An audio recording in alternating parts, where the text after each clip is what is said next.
Ce n'est pas en effet en suivant des fables habilement conçues que nous vous avons fait connaître la puissance et l'avènement de notre Seigneur Jésus-Christ, mais c'est comme ayant vu sa majesté de nos propres yeux. Car il a reçu de Dieu le Père honneur et gloire, quand la gloire magnifique lui fit entendre une voix qui disait: celui-ci est mon Fils bien-aimé, en qui j'ai mis toute mon affection.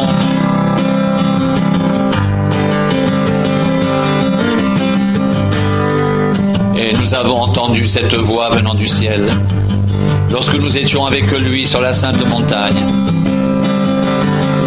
Et nous tenons pour d'autant plus certaine la parole prophétique à laquelle vous faites bien de prêter attention, comme à une lampe qui brille dans un lieu obscur, jusqu'à ce que le jour vienne apparaître et que l'étoile du matin se lève dans vos cœurs. Sachez tout d'abord vous-même qu'aucune prophétie de l'Écriture ne peut être un objet d'interprétation particulière, car ce n'est pas par une volonté d'homme qu'une prophétie a jamais été apportée, mais c'est poussé par le Saint-Esprit que des hommes ont parlé de la part de Dieu.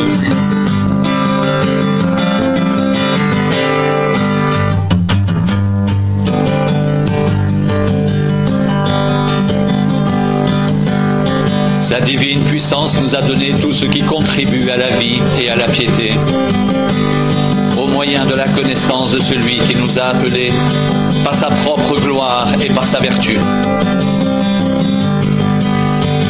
Celle-ci nous assure de sa part les plus grandes et les plus précieuses promesses, afin que par elles vous deveniez participants de la nature divine, en fuyant la corruption qui existe dans le monde par la convoitise.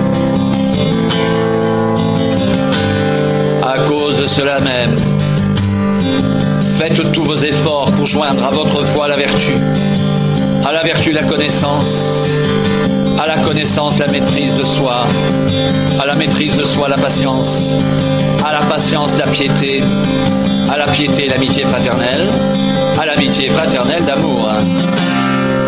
Car si ces choses sont en vous, et y sont avec abondance, elles ne vous laisseront point oisifs ni stériles pour la connaissance de notre Seigneur Jésus-Christ.